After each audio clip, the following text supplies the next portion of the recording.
Bonsoir. Welcome everybody to this very special evening at the occasion of the publication of a new tome, as we say in French, Clement Greenberg's essays, a combination of already texts that have appeared in English, in French, sorry, and then texts appeared in English but now translated. We will talk about it in detail. Unfortunately, I must say that compared to our initial announcement, Anne-Henri will not be able to come tonight. So our conversation will take place between Katja Schneller, who is the editor of the volume, and Caroline Jones, who flew over especially to be part of this dialogue. So thank you so much for coming all. The way we've set it up is that Katja will present briefly so we all know what the editorial project is about. And then I prepared some questions that they will answer freely, but please jump in if you also want to say something then, or ask questions at the end of that first round of our conversation. So Katja Schneller is a professor of history and theory of art at the École supérieure d'art et design in Grenoble. She is the author of a book on Robert Morris that is already sold out. Otherwise, we would have had it on our shelves, but we couldn't procure it in time. She is co-founder of a special research project, Pratique de l'hospitalité. Is very involved in the Études photographiques journal, director of the collection Art, or Éditions aux Forges de Vulcan, and she has written many articles with a special interest, it seems, in historiography and trying to understand the kind of the circulation of ideas within art history, where they come from, what they do today, what their context is, social, political as well. And she has also, I think, a special interest in questions of postmodernism. We talked about it a little already. So thank you for wanting to present the work that you did. It's impressive, the annotations that you made, the archival research around it.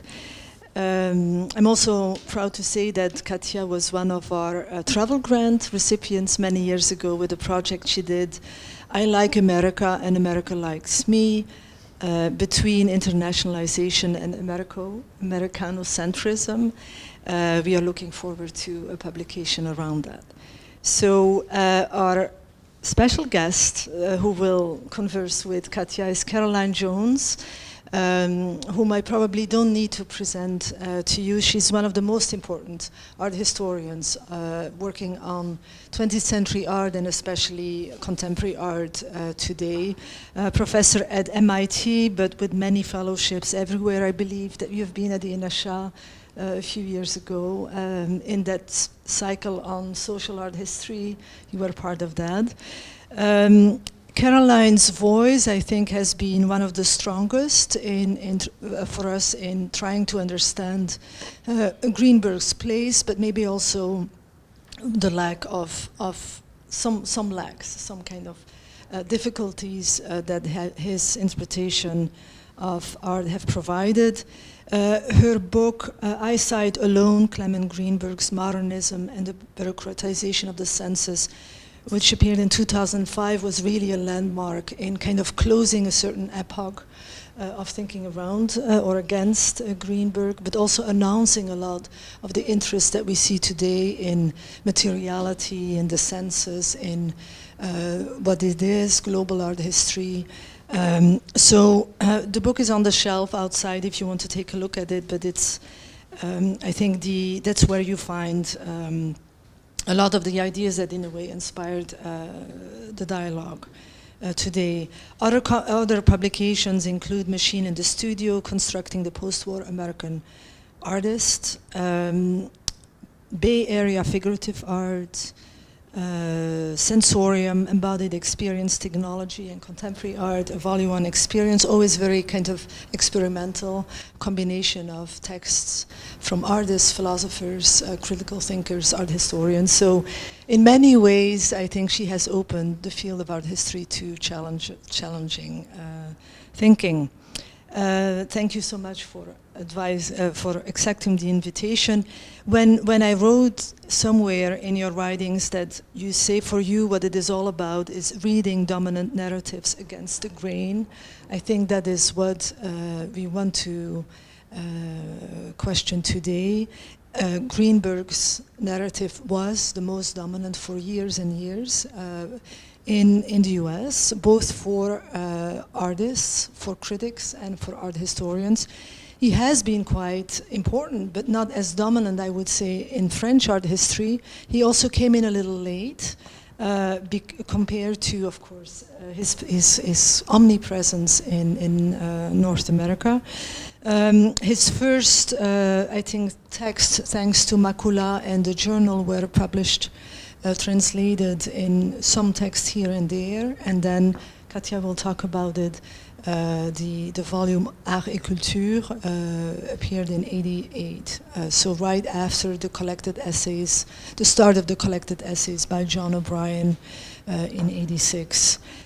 So it's interesting, I think, today to ask that question, why now? Why a translation by Greenberg now? In what format? What are the stakes of it? What are the expectations for it? So we will start with that question addressed to Katia, and then we'll just go on. Should I speak with the mic? With my mic, it's okay. Okay. So, good evening. First, I would like to thank the Terra Foundation and all your team for having organized this roundtable, and I'm very honored to sit tonight next to Caroline Jones. I also would like to thank Véronique Yersin and Yann Lebrun, because without them this book would have never existed, so thank you, Macula. So this book is an augmented re-edition of Art and Culture that was first published in 1988. When I say augmented, I don't only speak about the size of the book. I don't know if you saw it, it's kind of huge. We have added 22 texts from the 40s that Greenberg wrote that are for the first time translated in French by Professor Christine Savinel. We have added presentations and footnotes for each of these texts, and also for Art and Culture's texts. We have also added a general introduction, a bibliography, a chronology, an index, and some iconography. So how did that start? I would say first there is the desire of the new Macula team, beyond their own program of publication, to revisit the catalogue of Macula, and through that to address the important place of this publishing house in the French art field during its existence since the 1980s. And so for that, regularly they invite researchers to write introduction or postface that they add to the re-edition of important text of their catalogue. So since the Art and Culture book was a very important moment in Macula history, we thought it was a kind of evidence to reopen the book. So Art and Culture, as you may know, was first published in English in 1961 and imposed Clement Greenberg as the spokesperson for American modernism. But Art and Culture gathered 37 essays from the 40s and from the 50s, but Greenberg revised most of them for the publication in Art and Culture. And so they will fit better to his thinking about modernism that he was at that time, at the turn of the 50s and the 60s, than summarizing. Furthermore, the texts that are already published, translated in French, are texts from the 60s, like post-pictorial abstraction or after abstract expressionism, and text on Pollock, that were published and translated for the first time in Macula when it was a review before becoming a publishing house in 1977. So our idea was then that it could be interesting for the French readership to have access to the first period of Clement Greenberg's text, and through that to see how the main lines of his thinking were drawn, and how also it's possible to measure the variation during all these 2 decades. We thought it was also a way to give a more qualified and nuanced image of the most hated man of the art world. You know, it's really commonly qualified like that. And also how he understood his task as an art critic, because the 40s and the 50s, it's mainly the moment when he wrote art critics. So we wanted to go beyond this built image of a systematic thinking that is presented in art and culture, and for that to unpack art and culture. And for presenting the variation in his vocabulary, in his notions, in his narratives, so all of that is pointed out by the presentations and the footnotes that I have written to make visible all these different strata. And it provides a systematical analysis of the modification between the original version and the revised version for each text in art and culture.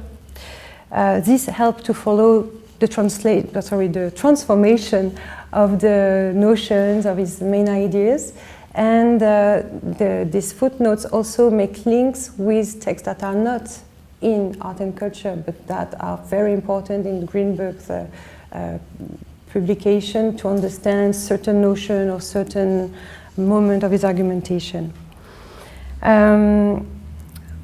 The 22 texts from the 40s present the prominent aspect of his thinking, or aspects that are absent from art and culture, such as his interest for photography, or his interest for art movements like surrealism or romanticism. They are all, mainly they are art reviews or book reviews. Some are letters to the editors, some are defense of American art. And they show a less systematic thinking than the text in art and culture. And also someone whose interests exceed European avant-garde and abstract expressionism. All these texts are accompanied by presentation that go back to the context of the publication, and by footnotes who inform the reader about the sources, the reading that Greenberg used to write his essays and reviews. And also the elaboration of this notion, because he didn't usually take the trouble to define very precisely his notions. And also all of this apparatus is conceived in order to make links in between texts inside the book. So it's possible to follow the evolution of a notion, like the all over or planarity or stuff like that.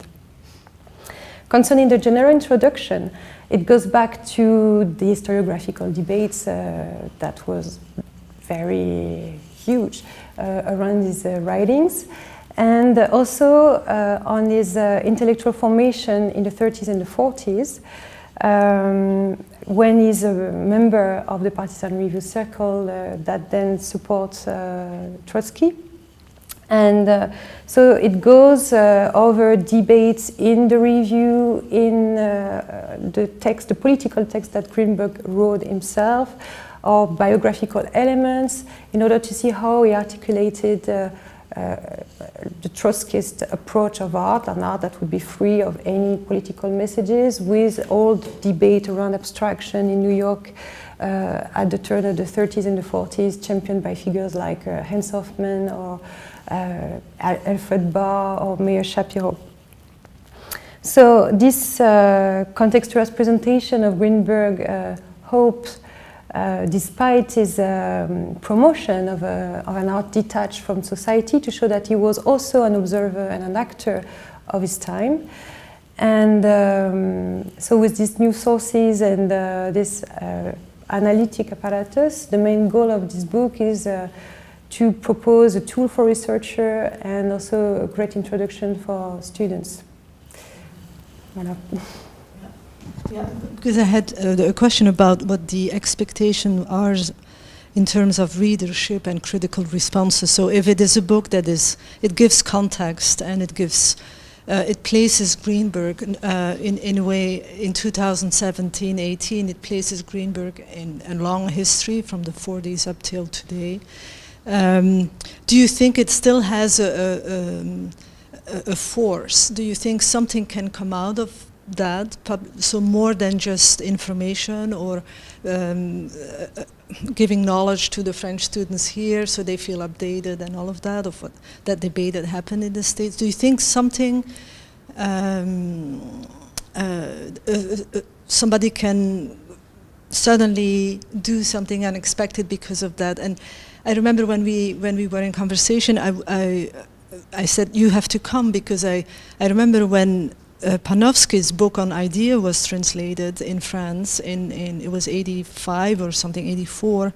Hubert Damisch was taking that as a model in his seminar, which was on it was devoted to many other things, and in the end he published Les origines de la perspective.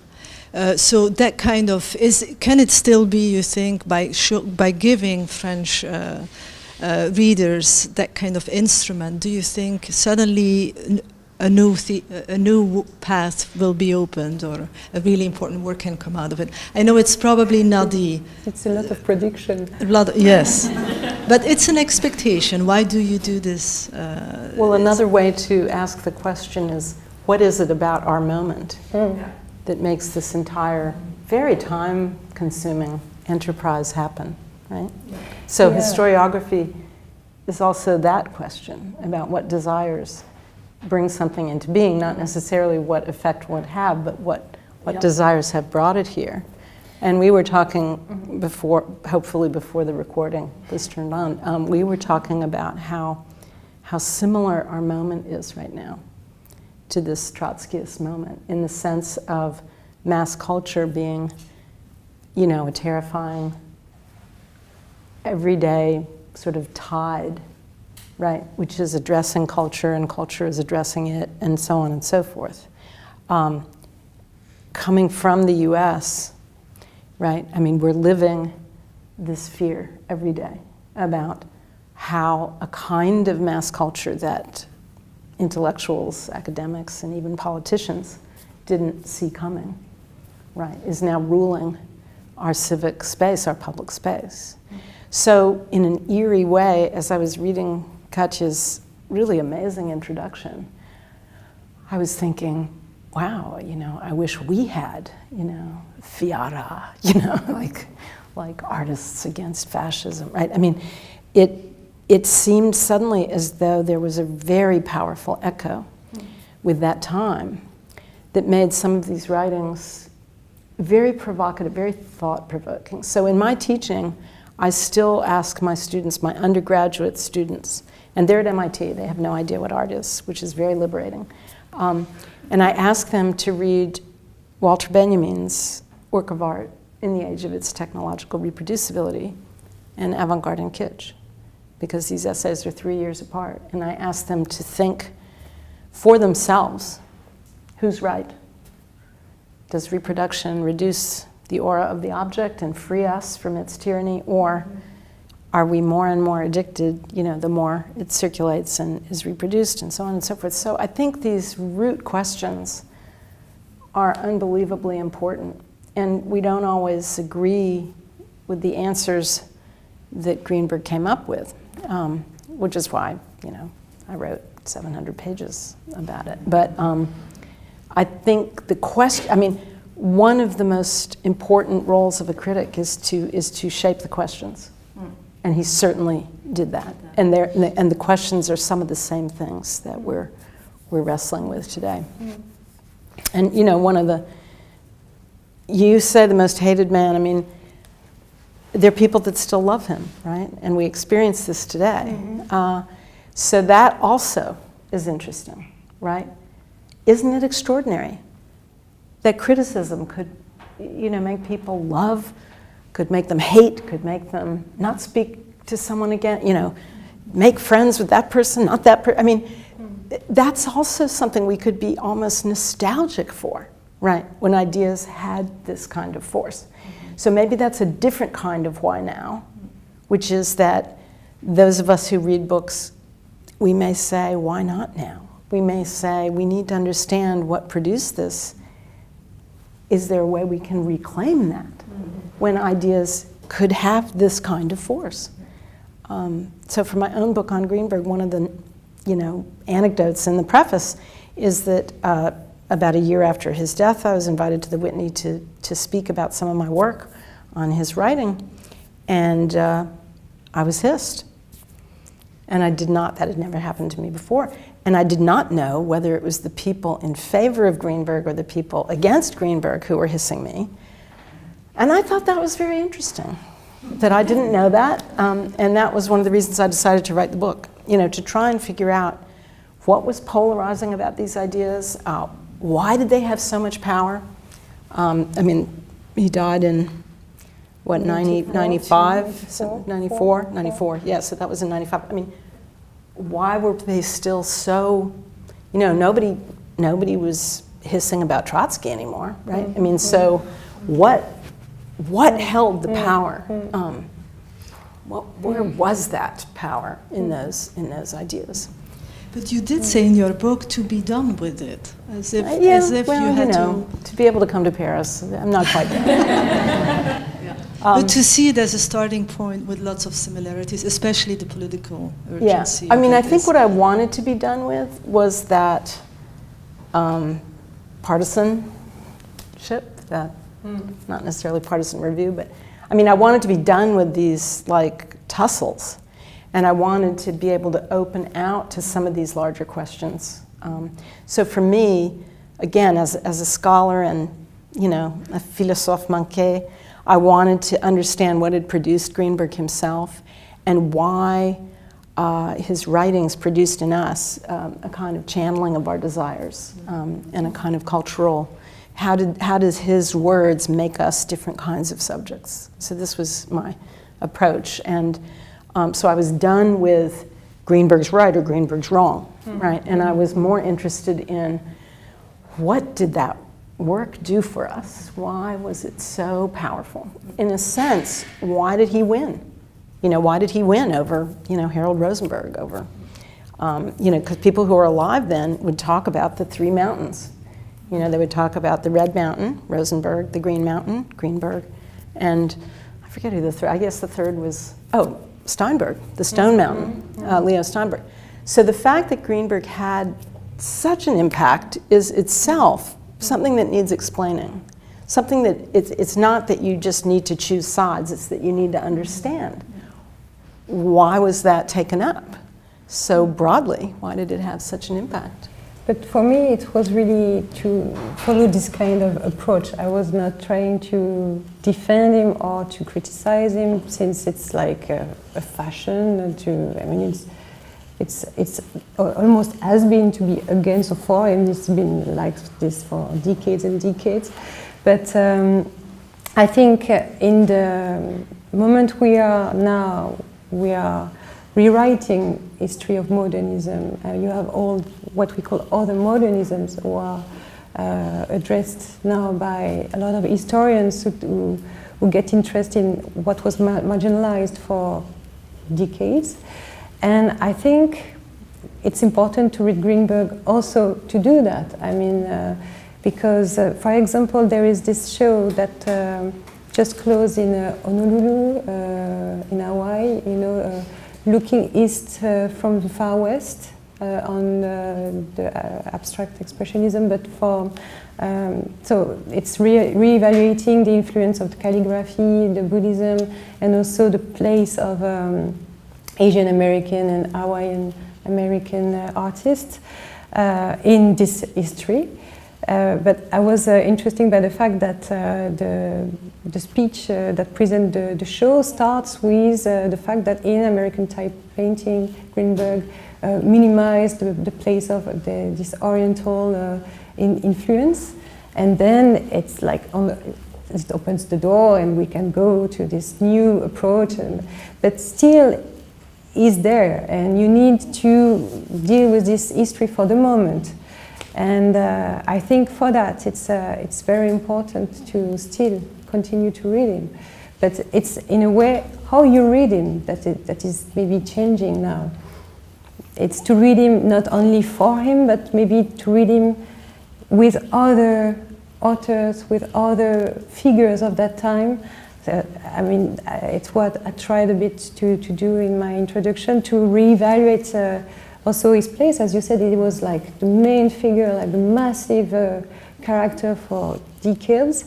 And I think that now we are maybe in a moment where we can inscribe him in a larger panorama, and to understand that even at that time, in the 40s and the 50s, in New York, there were different approach of modernism, even in this small world of white men having reviews or museum. Alfred Barr doesn't have the same approach of modernism completely than Clement Greenberg, for example, or Meir Shapiro. So I thought it was, for that, something important to do. And I think that also the annotation, the fact that we can follow the evolution in his thinking, helps to complexify the figure, to understand that it was not only this person that is the one from art and culture from the 60s, sorry, that is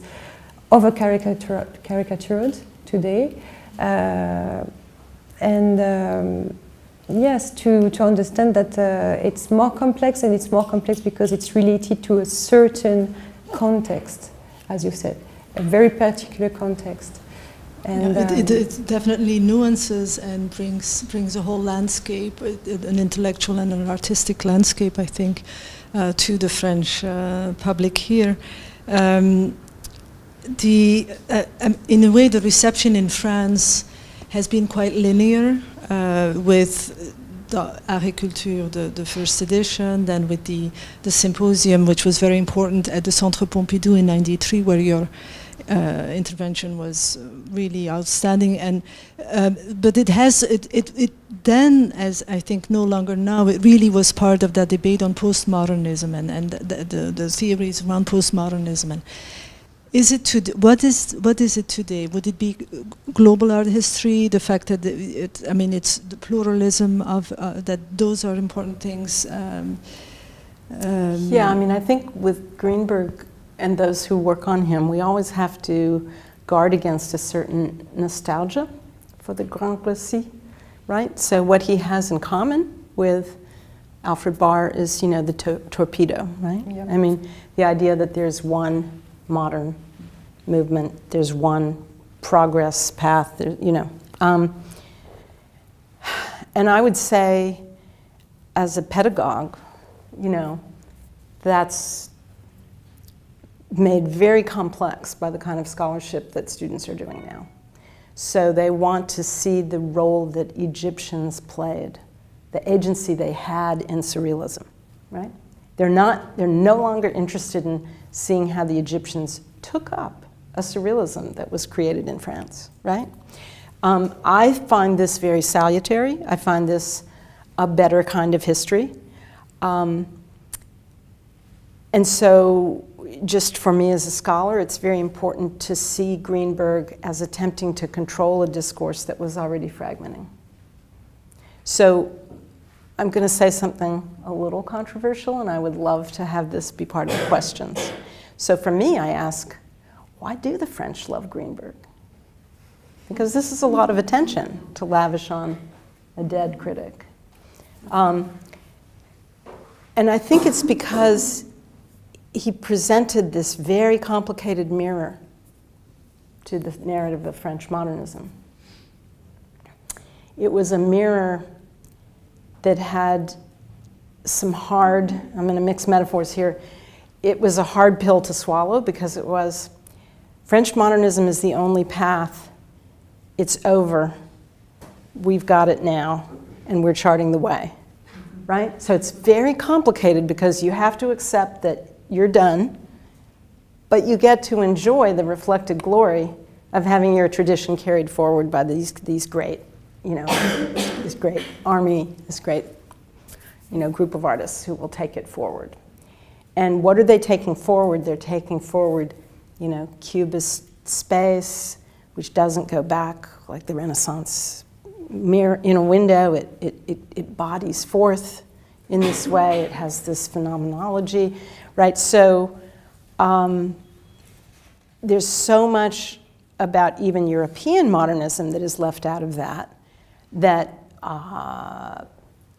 in the US, complicated by 2 world wars in which the German narrative, was set aside. The modernism that is taught even by, T.J. Clark or, his students is a French modernism. So there have been several efforts, Stephen Mansbach, no, modernism was really a Czech invention, right? I mean, there have been so many little attempts to derail this narrative, but it's still completely ensconced. So one provocative comment would be that the French, in a complicated way, are interested in translating Greenberg because he furthers the narrative about the centrality of not even just French, but Parisian, Parisian modernism of a certain kind. And, it's a Parisian modernism, it's École de Paris, pas École de France, right? It's the Paris of the immigrants and the others who, create this very powerful avant-garde and so on and so forth. So that would be a little bit of a provocation that we could think about in the discussion period. Yeah, but to follow this provocation, maybe we can also reflect on, to go back to your question on how we received Greenberg. So it was first translated completely for Art and Culture in 1988, and it's just 1 year after a big exhibition in Pompidou Center, L'époque, la mode, la morale, la passion, which was presented as the 10th anniversary exhibition of the Centre Pompidou, and they presented it like the first huge exhibition on contemporary art, because before they made all this historical assessment like Paris, New York, Paris, Berlin, Paris, Moscow. Moscow, yeah. And this was Dominique Bozon? No, l'époque, la mode, la morale, la passion, it was Alfred Pachman, Catherine David, and Bernard Blisten. And so it's really interesting, this exhibition, because so it's trying to make a kind of summary of what happened these last 10 years. So basically that's the postmodernist moment in the States, and the Trans-Avant-Gardia in Italy, the Neo-Expressionism in Germany. And the French are not really involved in this debate, but in this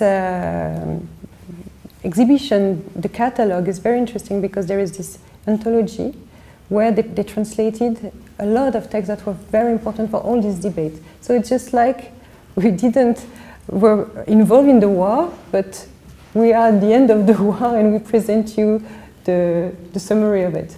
And it's also presented as an exhibition that doesn't want to take side in all this, but the title, it's L'époque, la mode, la morale, la passion, which is a quote from Baudelaire.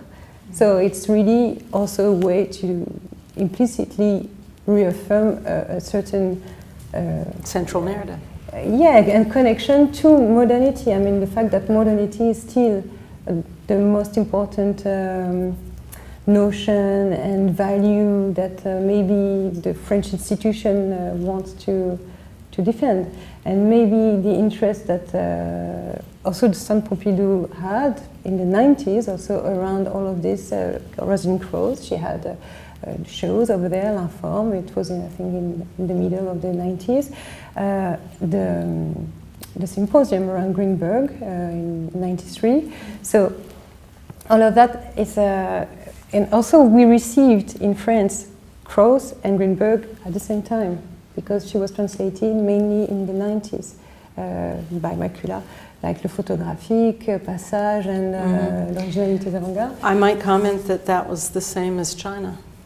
Oh, so, I mean, yeah, we're you know, like China, Chinese. China gets modernism and postmodernism in a pancake, which is so extraordinary. And to also think of what those artists did with that, how liberating that was for them, to sort of be able to say, like, so that's the West and we're the rest. So it's just an interesting moment in general. But I would agree 80s, 90s, but do you think today this is what in France we still want? I have no idea what France still wants. I mean, the artists that interest me the most who are coming out of France today, I'm trying to think of a word for it. I've been using infrarealism, which turns out to have been coined in the 70s by some Peruvian expatriates in Mexico. So, you know, it's already, you know, claimed by that. But, you know, I think of like Philippe Parreno, Pierre Huyghe, a kind of return to surrealism, but inside the life forms. You know, where the life forms are collaborating with you in creating this aesthetic. So, I mean, just for conversation, we could think, what would Clem say, right? I mean, he would dismiss it as narratological, you know, it has narrative, it's kitsch, you know, what is this hermit crab doing in a Brancusi head? You know, this Brancusi head is plastic. Too much discourse. Yeah, too much discourse. So yeah, but through the postmodern rupture, you know, comes, it's not that there are no rules. So in my own recent reading in the global work of art, you know, what I say is that, you know, there is a global conversation that you have to know how to speak. But if you're not from the highly developed world, you're often enforced in the conversation to speak of your own difference.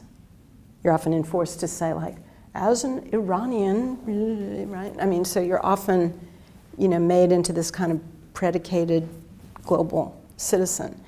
I don't think Greenberg would have any comprehension of that. You know, when he read Arnold Hauser and, you know, the social history of art, he was interested. He was interested in the remnant Marxism of that. But it wasn't like he wanted to do it. You know what I mean? I mean, in other words, I just think it's gotten much more complex. It's gotten global. The conversation is global. But maybe the reflexivity that we discussed before is still something important in the artistic practices today. It's not the same, of course, than at that time. It's not necessarily medium related, but it's true that in a lot of art practices, you mentioned Huyghe and Parreno, it's a lot and about Sophie Calle, we were talking about it's a lot about what is it to be an artist, what is it to address this practice, and so I think there is something about that maybe we can. Sure. Yeah, but it's kind very of, twisted if we take that pancake history, just very caricatural, we could say that Greenberg and the artists who were interested in him, right, formed what I've called elsewhere a talking thing, right? The painting and the critic are, you know, together making this meaning in society, so that the importance of discourse was established by Greenberg. It parallels the art, right? And it's very, very powerful. So then, as you know very well from your own scholarship, it makes someone like Robert Morris, Donald Judd, or Robert Smithson, not to mention Daniel Buren, you know, possible. where the artist says, well, I'm not going to let the critic create this discourse. I'm going to create this discourse.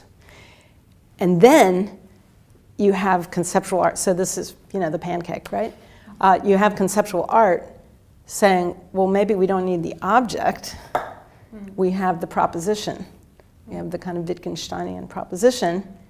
And I can't think of any contemporary art that is truly successful in the high art world that does not adopt and accept this paradigm of the conceptual, right? That doesn't play the title against the material or thread the material through, the video circuit, that is like going through Twitter feeds or something like that, right? So where the reflexivity is tied into this heritage of conceptual art and this heritage of the proposition and this heritage of, accepting the Duchampian premise that the viewer makes the work and so on and so forth. So that pancake is a very caricatural way of simply saying, yes, we accept both the requirement for reflexivity, for some kind of intelligence in the operation of the art.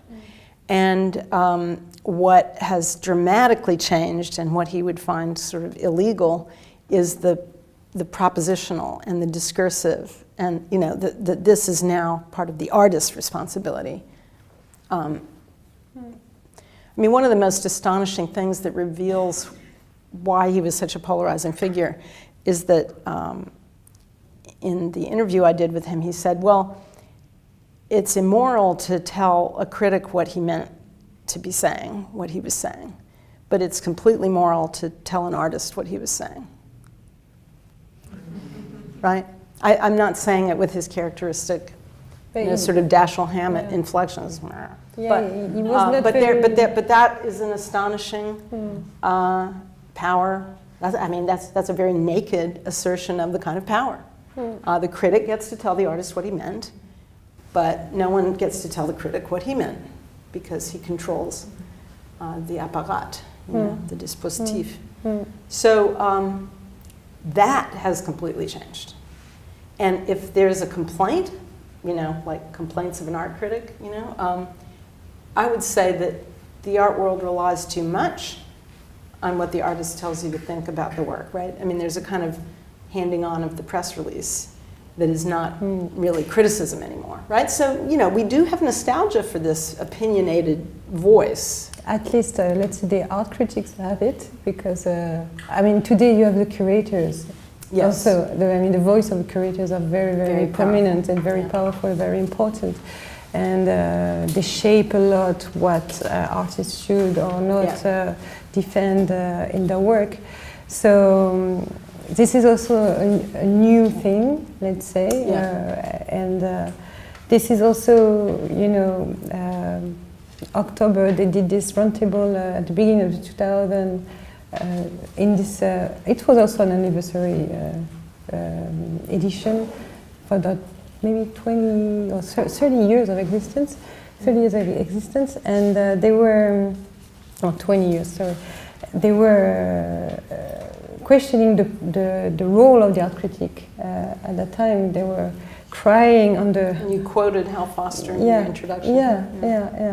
And they, in a way, they are wondering at the beginning of the 2000s, all this importance of theory, which Greenberg is the father of that in a way. He's the father of Rosalind Krauss, and she's like the goddess of theory in the 70s and the 80s. All of that, what about it today in the 2000s? There is something about that also.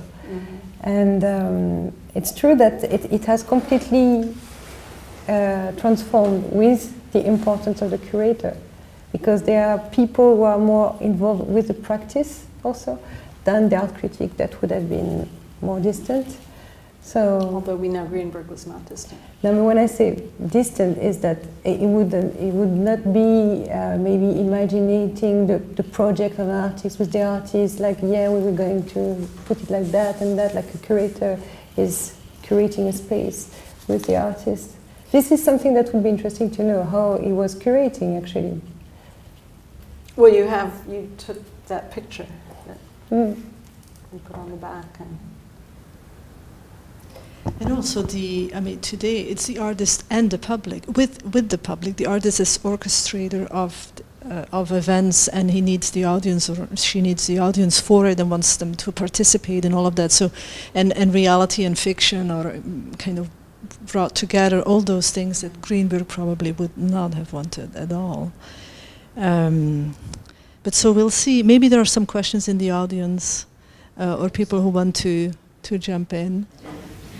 Now that we've talked about art for almost an hour without seeing any, I'm very interested to know what the iconography that's in the book. The iconography in the book. Actually, we should maybe show. Pass one around. An edition of the book. So the iconography, it's a good question, because we had this thinking. Art and Culture was published without any pictures, as you know, and we wanted to add iconography that could help the reader. You know, when you read a description from Greenberg, you can have the piece in front of you. To Rachel. So this is something. Then we also wanted to put some documents of the period that can provide also kind of context for the text. For example, for the text on the surrealist painting, we chose a photo reportage, a fashion photo reportage for Vogue, where you have Dali, De Chirico, Chilichov that created the stage of it, and it really helps you to understand when you see that a part of a very visible surrealist in the States were involved in this commercial industry, and it can help you to have a context to understand this position against a certain type of surrealism. So that's the kind of thing we also added. Or, for example, in the text Plight of Our Culture, where it discusses the middle brow, the high brow, the low brow, all of these categories. We put an article that was published in Life with a kind of socio-diagram charting the different conception habits of American, that was published in Life approximately like 3 years before he published this text. So we felt that it was interesting to have this kind of a dialogue. And we also added, of course, documents from his own life that his daughter was very kindly proposed to give. So basically, I think that's the frame of it. And also we wanted to show pieces, art pieces that are not only showing the usual, let's say, you know, like artists that are not that well known today, but that he was writing about. Like, for example, we put a piece from Neil Blaine, I think so. She's a woman artist, abstract woman artist from that time. She was related to the American abstract artist, AAA. Voilà. And so, yeah, that was something we thought. She's not very well known today, but it's interesting to see that he was interested in her work, and he wrote on her work many times. So it's a bit opening the spectrum of what we imagine he was looking at. It's maybe a question following the iconography. So I just discovered the volume coming here.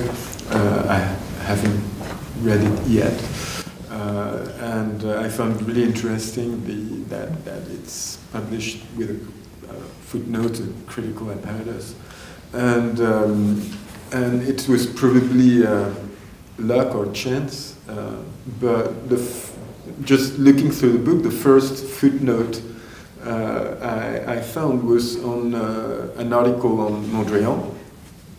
And the first footnote was saying, well, actually in the text, Greenberg talks about this painting, but it's another painting.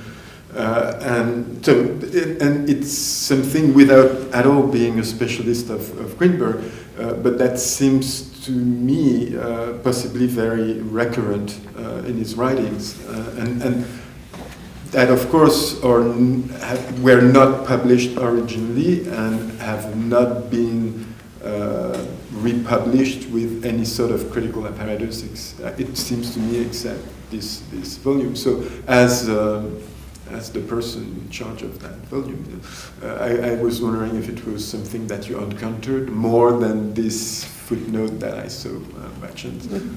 So just like that, but in Avant-Garde and Kitsch, I remember, I think it is in Avant-Garde and Kitsch, he mentions a painting by Titian, I think.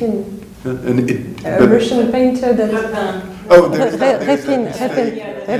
That would be a very specialist of battle painting, but at the end he added in 72 footnotes saying, by the way, I have no idea of what he was doing, this guy. That one we acknowledge, right? But there is somewhere else then where it talks about a painting by Titian that does not exist, actually. That's a good point, and actually on the iconography for avant-garde and kitsch we put a painting from Repin to show that it looks like maybe a battle, but it's not really a battle, so you can understand that there is a kind of, the text you mentioned on Mondrian is especially well known for that, actually, because he's discussing in it the new acquisition from the MoMA,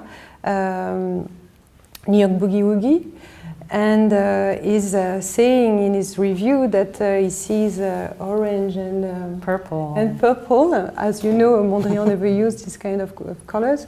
So it's in a lot of articles, people who are criticizing it always goes back to that. And 1 week after that, he published another text trying to correct a bit what he said before, and we also published it because precisely we wanted to show that there is also this myth of the eye of Greenberg, like the guy with the perfect knowledge who would understand everything, but it's empirical. So he's also writing at that time every week, and I think he wrote also, he was paid to write, so he needed to do it quickly, fast.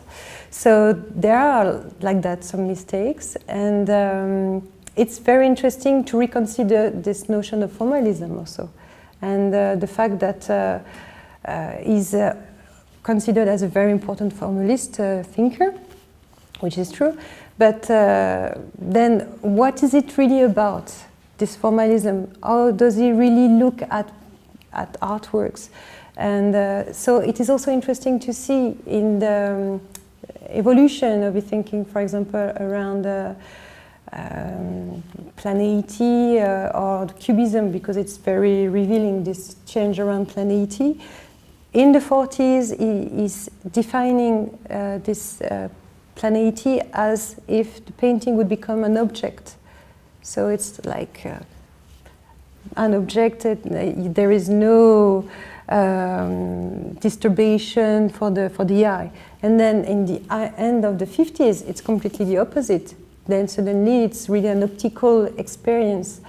And so this is also telling that he's working on his own experience, and he's trying to readjust his thinking also with the art he's looking at, because I think it's not the same thing in the 40s when he's looking at a Pollock from the mid-40s, and then at a Barnett Newman in the end of the 50s. He needs to readjust his own tools also to... Well, and he shifts from not knowing the artist to knowing the artist, which is also very interesting. But he always said that his writing was educating himself in public. Yeah. So just speaking for myself, I find these moments incredibly exciting because you can see the subject in formation. So I did what I called enthusiastic speculation in looking at that Mondrian mistake. And I said, what if this completely broken down person who had come back from World War II, having had a nervous breakdown and been discharged from the army, what if this mess of a man had had a synesthetic experience in front of this painting, which was named after jazz. So what if he had seen the pure red and the pure blue bent in that crazy way, right? So for me, that little window into a process of self-education allowed me to imagine the forming of a self. He was disciplined by that mistake and for that mistake, right? He learned, modernism was a kind of, I mean, to adopt Foucault, I mean, it was a pratique de soi. It was a way he formed himself in modernity. And so for me, these moments were absolutely, fabulous, because we could see, maybe with Baudelaire you could see a draft, that is corrected and then it's published differently. But here it's published, and you can see the revisions and the changes and the mistakes as part of how he adopts modernism to discipline himself. He's not allowed to see purple in Mondrian. He's not allowed to see orange in Mondrian. So his retraction is, well, maybe I can be forgiven because, the contrapuntal, the way the colors are next to each other, creates this effect. I mean, he tries to explain, but he doesn't argue with the correction. He accepts the correction. It's actually the same when you in the conversation he had with Thierry de Duve, which is published in that volume. It's the same whenever Thierry says, no, actually, there your reading of Kant is not right, or there Wöhringer or whatever. He As says, if okay. Thierry is right. Yeah. Let us just inject that. But Greenberg says, okay, I accept it, and he goes on. So he does have that kind of flexibility, right. But in your reading, of course, it becomes also a shaping and a reducing of our possibilities, which are more... Well, I want to emphasize that for me, it's a reduction that makes something powerful, right? So if you think of it like the channel of a river, I mean, the Seine right now, I mean, if you narrow, you become more efficient. It becomes very powerful, right? So I want to emphasize that I see these disciplines as something that also provide pleasure, right? It's not all a loss. It's also a power, think of asceticism, right? It's a technology of the self that makes certain sensory inputs extremely powerful. Training. Training. You were asking earlier, why did he have so much power and why did he have such a following? But since both of you have worked extensively on Greenberg, I imagine you factored in the economic power he had, because he had huge economic power. And he told curators, I was in New York in the 70s and I knew Greenberg not well, but I knew him enough. He had huge influence on what curators bought, including Bill Rubin at the Museum of Modern Art. He went and lectured in other states of the Union and told them that they should buy paintings by artists he was promoting. He gave them paintings. He got the artists to give them paintings so that the paintings were in museum collections. And if you compare him to Leo Steinberg, Meyer Shapiro, Harold Rosenberg, there's no comparison, the kind of economic power he had. And when you have that kind of economic power, people don't want to cross you. So that is part of the situation also, which is not in any way to deny the enormous intellectual power he had. How did he gain this economic power? He had a 10% fee from French and Company Gallery, for example. So, I mean, some of it was very petty. I mean, he would actually get a commission. But it was more the cultural capital. He was one of the first critics who was a star. I mean, who's... I've lost my voice. But he was much more visible, powerful than any of the others. Right, but I love the question and the comment, Margit, but I also want to say power is given to people. I mean, I am not denying the other this group side, of graduate students. but I do right? think that we have to take this into account. Right, so think of this group of graduate students, right? Without them, I wonder how these fortunes would have played out, right? So you have Michael Fried, Rosalind Krauss, Kenworth Moffat, I forget. I mean, they're like 7 of them, and they fan out. So, I mean, Kenworth Moffat is the curator at the MFA.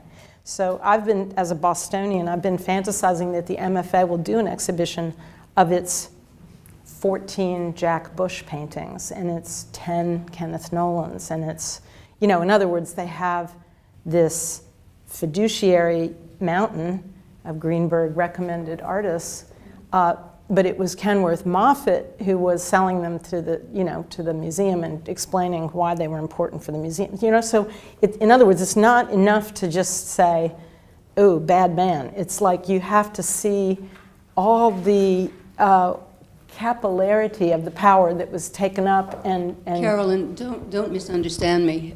It's, again, we've been talking about him as an intellectual Yes. for an hour, but I do feel that it's important to talk about the kind of social role he played in New York and in the United States. But I agree with you. The people he nurtured, the people who became who they became after him, we are all marked by what they have done, their scholarship, their extraordinary scholarship. Right. So I'm not in any way denying that. I'm simply saying there is this other aspect, which I think Absolutely. is quite interesting. Yeah. No, and he's made into the executor for different estates, right? And this is what really gets him into trouble, right? Because once his former acolyte, Roz Krauss, notices that he's painting the raw sculptures of David Smith so that they make more money for the estate, which is, after all, his fiduciary responsibility as executor. I mean, right. So he gets into a lot of trouble for this, and it's part of the postmodern, turn against him, is this completely tawdry set of arrangements that he had with the art market. Now, there's nothing that excuses that, but it's also nothing new, and it's nothing different from today, So we were speaking just the other day. I mean, that when the curator is told by the trustee what they should buy, and the curator just happens to do a show on that artist 2 years later. I mean, it's the art world is a complex economic ecosystem, and there's a lot, a lot that goes on there that we could question.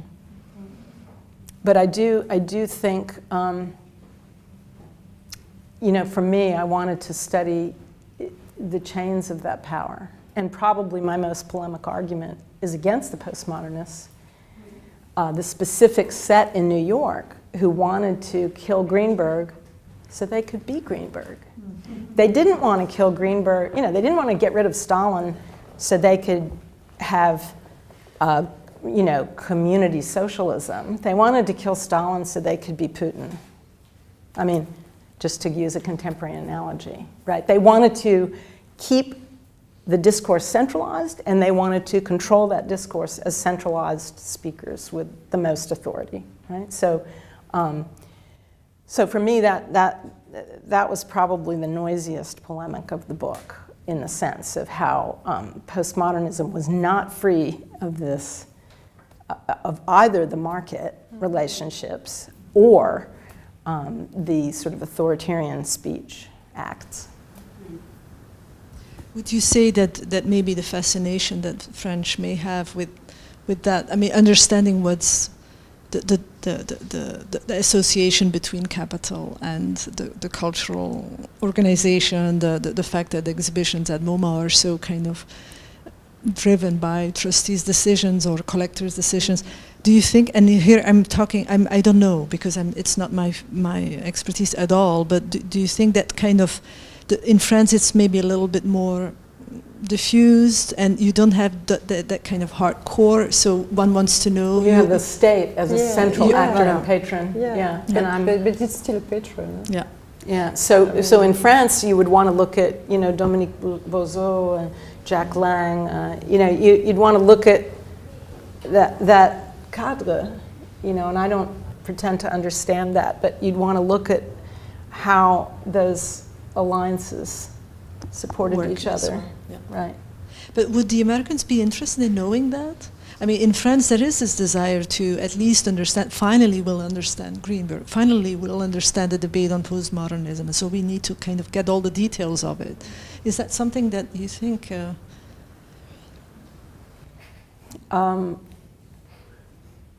I was saying to Katja, I was so honored to be invited to this because I felt like my book was a big fat tree that fell in the forest.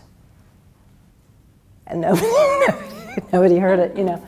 I mean, in other words, I don't know if anyone in the US cares about Greenberg right now, right? I mean, our problems at the moment are so extreme and overwhelming that it might be a luxury to care about Greenberg. On the other hand, as I opened out, I do think that these questions are rather searing right now. I think, so centralized postmodernism in New York among the graduate students and their graduate students that we've been talking about, what was their enemy? Their enemy was pluralism. Their enemy was the kind of art that just didn't seem to have an idea of what it was doing, that just seemed to have collectors that were interested, and yet why would they have any power over the discourse, so on and so forth. And I would say that the current moment, with its intensity of identity politics, is in some ways responsive to that pluralist, you know, delta that came out. Yeah, right? but I don't think whether or not Greenberg is of interest to graduate students is nearly as interesting as whether or not Greenberg is interesting to artists. Yes. And I mean, I'm sorry if I'm offending graduate students, but I mean, the work of art history is not the work of the history of students. It's about the interaction between critic and artists, perhaps the public, collectors. Well, I was talking about artists. I was talking about identity politics among artists. And that is a legacy of pluralism. So the MoMA at Fondation Louis Vuitton is a MoMA that I don't recognize from my days working there, because it's a MoMA that has Black artists, and it's a MoMA that has women artists, and it's a MoMA that has, right, it's a MoMA that has acknowledged the power of identity politics and a kind of representational model of contemporary art. So the artists themselves are not interested in Greenberg except as a lever point to continue producing him as someone to react against in their identity politics, right? So Adam Pendleton or Carrie James Marshall, or, I mean, they would definitely still react against Greenberg. He would still be powerful, you know, so that the planarity would be the black mirror that Carrie James Marshall, you know, paints on the wall as a kind of joke inside his, you know, beautiful world of Black Americans, right? So it's not that artists are not interested, but the precondition for their existence is in the high art world of the US right now is pluralism, not the high postmodernism of Greenberg's former acolytes. Do you see what I'm saying? So it is important to artists, but only as this, you know, whipping horse or launch pad, or, I mean, and what do you think, Katja, in terms of French artists today? Is your book published for them or just for graduate students?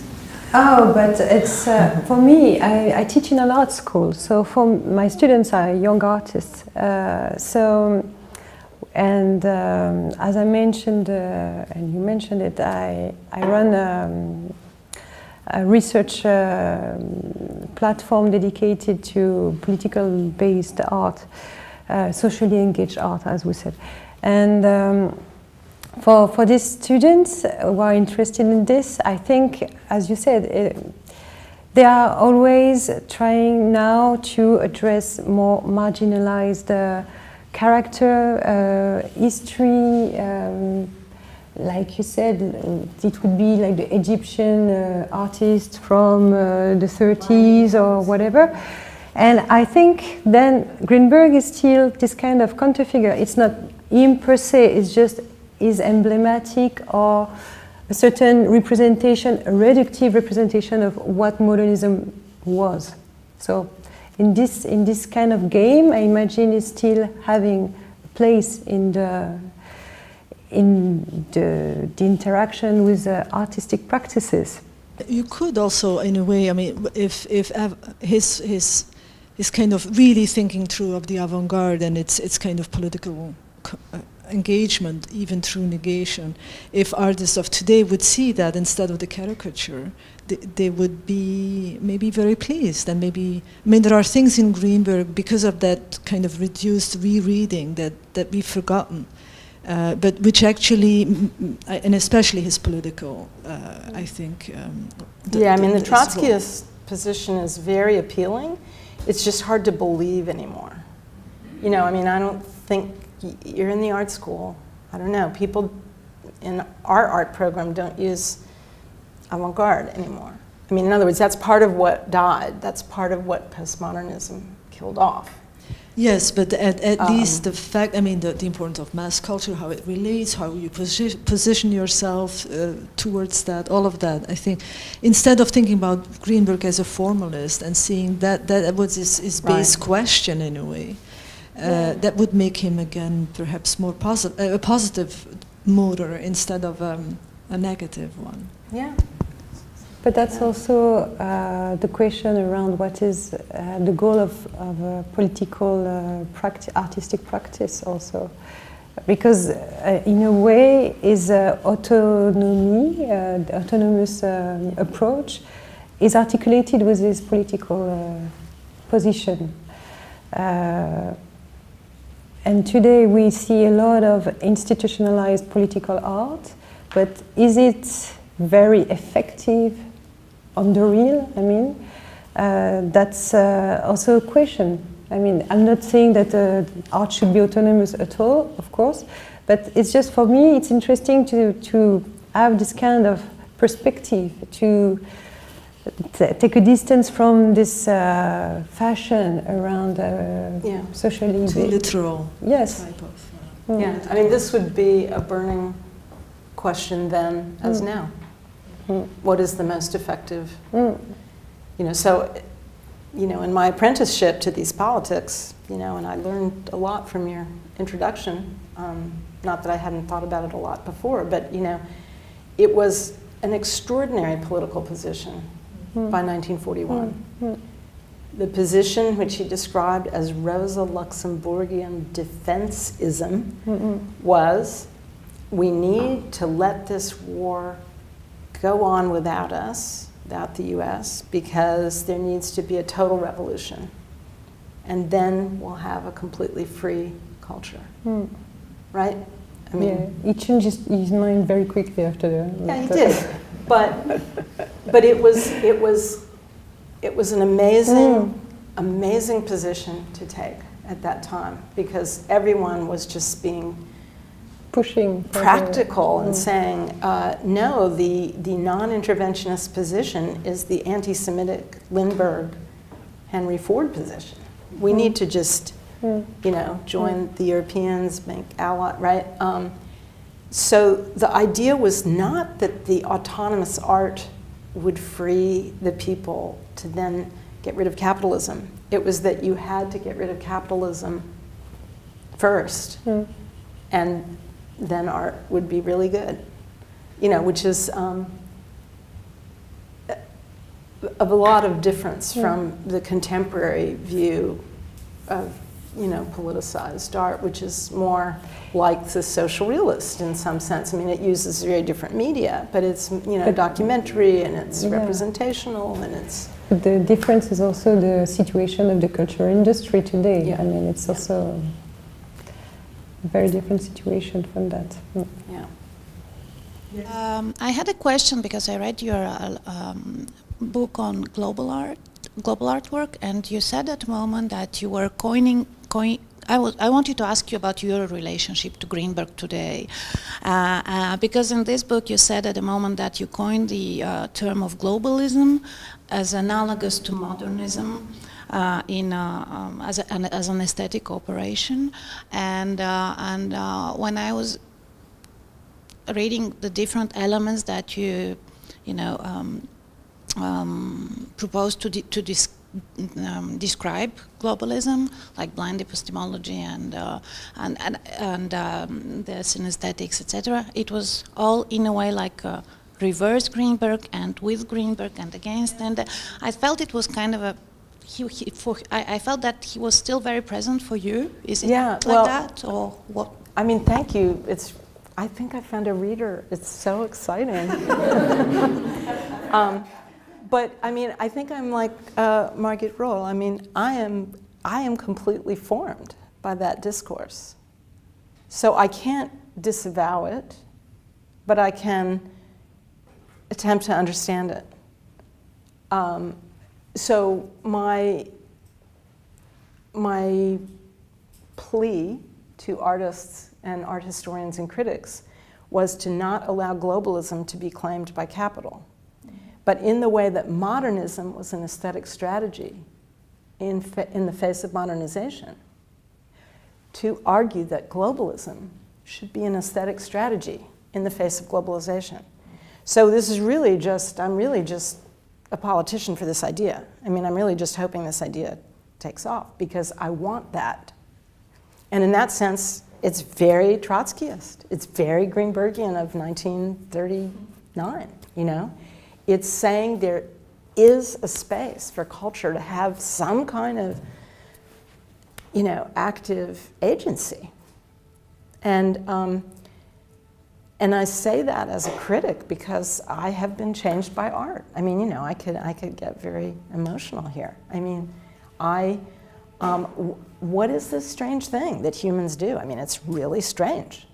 We make this thing, we look at this thing, and then we change in relationship to this thing that we made. I mean, it's really a very, there's a philosopher, Alvin Noé, who calls his book on art Strange Tools, right? So I do have that idealism. I do still have that. And in that sense, is that a remnant of the Greenberg that formed me? And when I say Greenberg formed me, I don't mean that I was 12, you know, and I read art and culture and loved it. I mean that my art teacher was clearly reading Greenberg. And the paintings I was making, I had no idea, were responding to a paragraph he wrote about Kenneth Noland that I had never read, right? So when I say I was formed by Greenberg, I mean in the most literal sense, before I ever knew who he was or what the words were or anything, right? So, so thank you for the question, because it's absolutely true. Although I don't think of him as theorizing modernism as an aesthetic response to modernization, because in my reading of him, he collapses these a little too closely for my comfort. So I'm thinking more with Benjamin or, you know, Adorno or or even Baudelaire. You know, Greenberg. What's interesting about as he proceeds into, you know, through the 50s and into the 60s is that it becomes really compressed, so that we look to Mondrian for how we should be in the world, with its straight edges and its industrial orders and its, I mean, in other words, there's the space after avant-garde and kitsch, the space gets closer and closer and closer until it's kind of evaporated. So in a weird way, I'm more of an I mean, you know, I'm looking to old-fashioned ideas, which he had, you know, eradicated as something, I don't know, he never describes what was wrong with those old ideas, but he does sort of collapse that space to nothing by the, you know, by modernist painting of '61, which leads to a question I have. You didn't anthologize modernist painting. Yeah, because it has been already translated 3 times in French. Okay. So it's not like. But you could have just slipped it in. I mean, I thought that was interpretable. But, you know, I have to still think about how to interpret it. But I think you wanted a Greenberg that was a little more open and a little more but get in. And modernist painting is very, it's very programmatic, very rigid. So maybe now we can ask Katja, you know, how is Greenberg forming you? And which Greenberg is forming you? But when I started my studies, it was when it was not when it was released. I was very young at that time, but it was very important books for me, like all the Maculas, Cross and Greenberg. So, they were very important figures, but it's not because I was taught that, because I don't really remember having any classes around that, but it's more, it seemed like very important thinkers, and they were bringing important tools. So, for my generation of PhD candidates, I would say, because I was not the only one obsessed by all of this American criticism. It was an important literature, and we wanted to go in it and to understand this, because it felt like something we should know, and that was not very present in our... You know, to Rachel's question, it would be wonderful to know from the editors whether they're aware of French artists reading the Macula editions. In other words, or maybe others in the audience know. I mean, what was the impact of these translations on practicing artists, or was there? We know we can track, you know, the impact on critics because of footnotes and mentions and words, and you're right. You know, there's a kind of homology there, you know, between the criticism and the criticism. But are there? I mean, you can see some of this evidence in the magazines that first published Greenberg in French, because these magazines, like Simez? No, like Écrits, and also Macula had a magazine. There was a magazine that was called Macula, and in these reviews, you have not only were there critics writing about art, but there were artists also writing about art, and some of the first translations of Greenberg were Marc de Wade, who translated them actually even before Peinture Théorique. But he was maybe one of the first translations of Greenberg. So you can track a very direct, living influence of Greenberg on French artists exactly at the point in time when there is a conflictual relationship between French and American artists. That's one answer to that question, and there's more answers also in the press in terms of, some critic like Marcelin Plenet quotes Greenberg and writes about Greenberg in his book Paris, New York. I mean, there's plenty of evidence in the gray material, and not so much footnoted, but also in those small catalogs that you don't find so much anymore. It's there.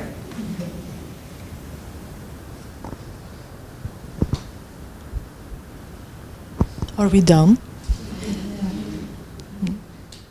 Well, thank you. This was a really great debate.